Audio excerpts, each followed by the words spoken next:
నమస్తే. Welcome to great Andhra. మనతో పాటు ఉన్నారు సీనియర్ పొలిటికల్ అనలిస్ట్ జిఆర్ మహర్షి గారు. నమస్తే సార్. నమస్తేమ్మా. సార్, జగన్ గారు మొన్నేమో కాపు నేత అంబటి రాంబాబు గారిని కలవడానికి వెళ్లారు గుంటూరు పర్యటనకి. ఇప్పుడు ఇబ్రహీంపట్నంకి జోగి రమేష్ గారిని పరామర్శించడానికి వెళ్తున్నారు.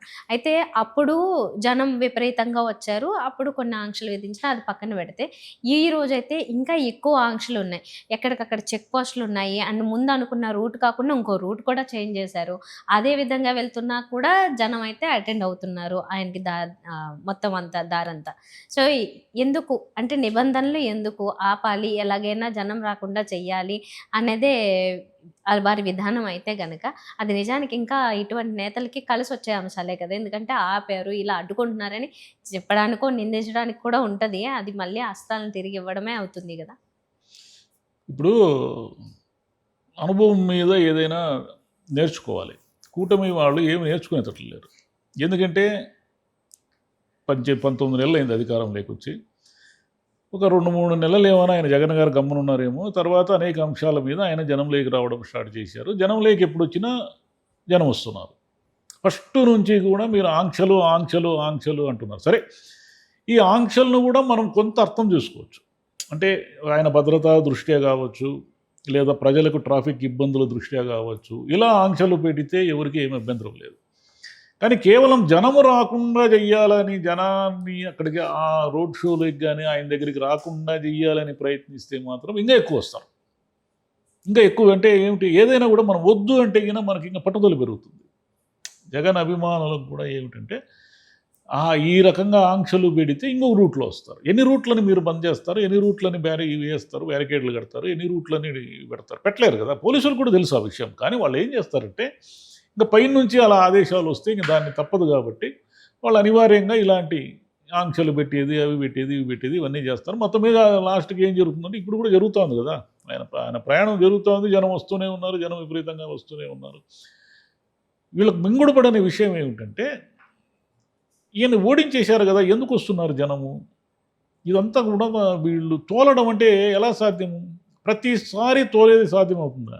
ఇన్నేళ్ళు ఎవరన్నా తోలుతారు జనాలని? ఆయన ఇన్నేళ్ళుగా జనం వస్తూనే ఉన్నారు కదా. ఆయన జైలు నుంచి వచ్చినప్పుడు విపరీతంగా జనం వచ్చారు కదా. తర్వాత ప్రతిపక్ష పార్టీ పెట్టినప్పుడు వచ్చారు, ఉప ఎన్నికలకు పోయిన దశల్లో వచ్చారు, పాదయాత్రకు వచ్చారు, ఇవన్నీ వచ్చారు కదా. ఇవన్నీ కూడా మొబిలైజ్డ్ చేశారు, జనాన్ని సమీకరించారు అనే అభిప్రాయం కూటమిలో ఉన్నంతకాలం వాళ్ళు రాంగ్ స్టెప్ వేస్తున్నారు. అది వైఎస్ రాజశేఖర రెడ్డి గారి వారసత్వంగా ఆయనకు వచ్చింది ఆ జనాకర్షణ అనేది. జనంతో ఒక రకమైన అదేమంటారు, ఒక అటాచ్మెంట్ ఉంది. ఒక అటాచ్మెంట్ ఉన్నప్పుడు ఆ అటాచ్మెంట్ను ఆయన కోల్పోయినందువల్లే పోయినసారి ఓడిపోయాడు.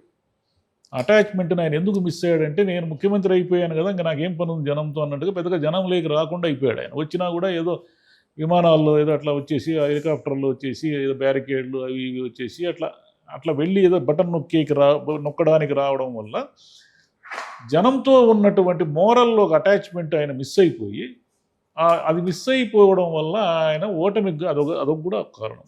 ఇప్పుడు మళ్ళీ ఏమిటంటే, ప్రతిపక్షంలో ఉన్నాడు కాబట్టి జనంలోకి వస్తున్నారు. ఇప్పుడు జోగి రమేష్ గారు ఇంటికి వస్తాడు సాయంత్రం, ఇంకా ఈ వీడియో చేసే నాటికి ఇంకా ఆయన రోడ్ షో నడుస్తూ ఉంది. ఇంటికి వస్తారు, ఇక్కడ జరిగిన పెట్రోల్ బాంబు ఇవన్నీ వాళ్ళు ఏదో వివరిస్తారు. మళ్ళీ ఏదో ప్రెస్ మీట్ ఉంటే కూడా ఉంటుంది. ఆ ప్రెస్ మీట్లో ఏం మాట్లాడతారో కూడా మనకు తెలుసు. మీకు పెట్రోల్ బాంబులు కల్చర్ ఒకటి కొత్తగా ప్రవేశపెట్టారు. రాష్ట్రంలో అటవిక రాజ్యం, జంగిల్ రాజ్యం ఉంది, దీని మీద చర్యలు తీసుకోవాలి, దీని మీద మేము ఊరుకోము, మేము అవసరమైతే రాష్ట్ర వ్యాప్త బంద్ చేస్తాము, ఇది చేస్తాము, అది చేస్తాము. బీసీ నాయకుల మీద దాడులు జరుగుతున్నాయి, వైసీపీ నాయకుల మీద దాడులు జరుగుతున్నాయి, రెడ్ బుక్ రాజ్యాంగం అమలవుతూ ఉంది, రాజ్యాంగం అనేది అంబేద్కర్ రాజ్యాంగానికి బదులు రెడ్ బుక్ రాజ్యాంగం ఆంధ్రప్రదేశ్లో అమలవుతూ ఉంది, ఇలా మాట్లాడతారు ఆయన. అంటే మనం ప్రెస్ మీట్ జరగకపోయినా ప్రెస్ మీట్లో ఏం మాట్లాడతారో కూడా మనకు ముందే తెలిసిపోతుంది. ఎందుకంటే ఇవే కదా పాయింట్లు, ఇంకేం మాట్లాడతారు ఆయన. ఈరోజు సూపర్ సక్సెస్ అని వీడియోలు అవి మనకు తెలుస్తాయి. రేపు వీళ్ళు ఏదో చెప్తారు, జగన్కి జనం రాలేదు, అది రాలేదు, ఇది. మీరు జగన్కి జనం వస్తారా రాలేదా అనేదాన్ని ప్రచారం చేసి ఆంక్షలు పెట్టి ఏదో అడ్డంకులు క్రియేట్ చేయడం వల్ల ఏం ప్రయోజనం లేదు. పొలిటికల్గా ఆయన్ని రాజకీయంగా ఎదుర్కోవాల్సిందే తప్ప, ఆయన దగ్గరికి జనము రాకుండా, జనము లేకుండా చేసి ఆయన ఏదో జగన్ పని అయిపోయింది అని మీరు పిక్చరైజ్ చేస్తే వైసీపీ వాళ్ళు కాదు కదా, మామూలు జనం కూడా ఎవరు నమ్మరు. ఎందుకంటే మనకు తెలుస్తూనే ఉంది ఆయన వస్తే జనం వస్తారనే విషయం. లాజికల్గా చూసే వాళ్ళకి ఇప్పుడు ఆయన వ్యతిరేకులకైతే నచ్చకపోవచ్చు, ఆయన అభిమానులకు నచ్చుతుంది. కానీ మధ్యలో ఒక 15-20% మంది ఉంటారు కదా, వాళ్ళకి తెలుస్తుంది కదా లాజికల్గా ఈయన ఏం కరెక్ట్, ఈయన వస్తే జనం వస్తున్నారు అనే పిక్చర్ ఒకటి ఉంటుంది కదా. కాబట్టి చంద్రబాబు నాయుడు గారు తెలుసుకోవాల్సింది ఏమిటంటే ఈ ఆంక్షలు వీటన్నిటి వల్ల ప్రయోజనం లేదు, ఒకటి. రెండు, పోయినసారి మీరు ఏమైతే విమర్శించారో, ఏదైతే దౌర్జన్యం అన్నారో, ఏదైతే హింసాత్మకంగా వ్యవహరిస్తూ ఉంది వైసీపీ అన్నారో, అదే దారిలో మీరు పోయే ప్రయత్నం ఒకటి చేస్తున్నారు. మీరు ముందు ఆ దారిని మార్చుకోవాలి.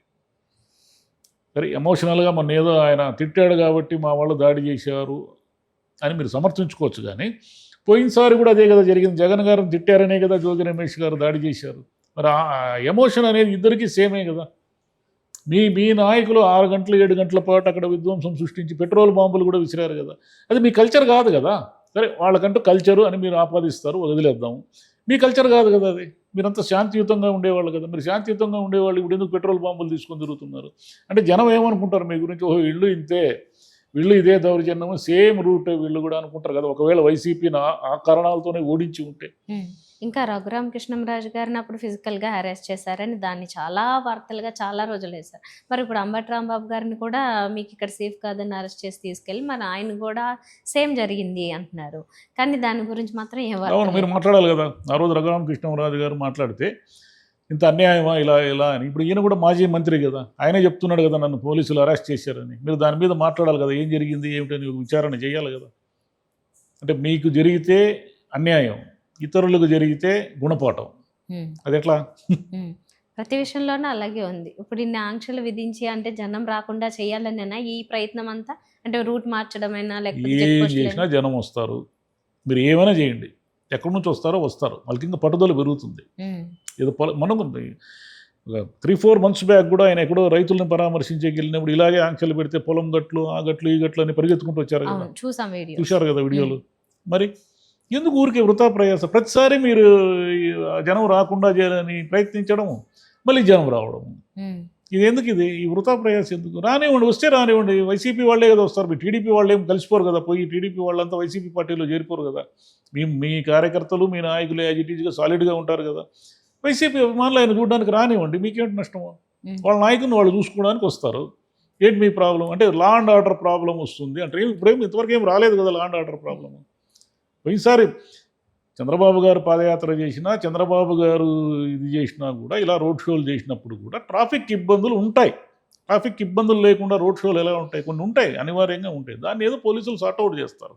వాళ్ళ మానాన్ని వాళ్ళని వదిలేస్తే వాళ్ళు సార్ట్అవుట్ చేసుకుంటారు. వాళ్ళ మీద ప్రెజర్ పెంచి మీరు జగన్ పర్యటన అడ్డుకోండి అంటేనే సమస్యలన్నీ వచ్చాయి. అయినా అప్పుడు కూడా రైతులను పరామర్శించడానికి వెళ్ళినప్పుడు మామిడికి రేటు రావట్లేదని, ఆ మామిడికాయలను వేసి తొక్కించారని, అసలు వాళ్ళు రైతులు కాదని అదని ఇదని మాట్లాడారు.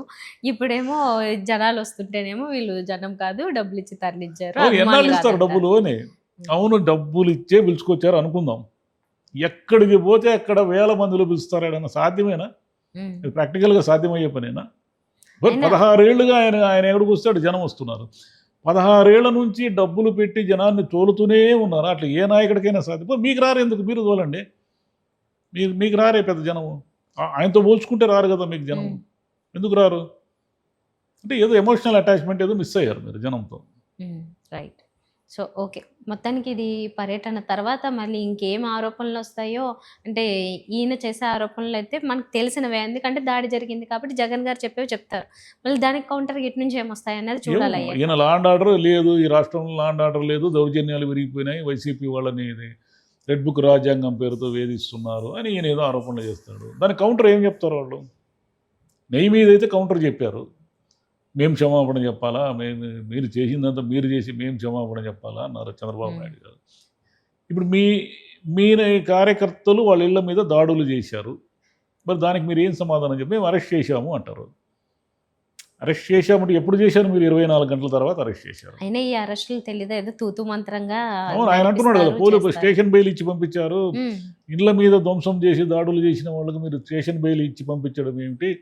తిట్టాను బాబు, తప్పైపోయింది అన్న ఆయన తీసుకుపోయి జైల్లో వేయడం ఏంటి అని అడిగారు. అంటే తిట్టడం తప్పే, దాడులు చేయడం ఎంత తప్పు, తిట్టడం కూడా అంతే తప్పు.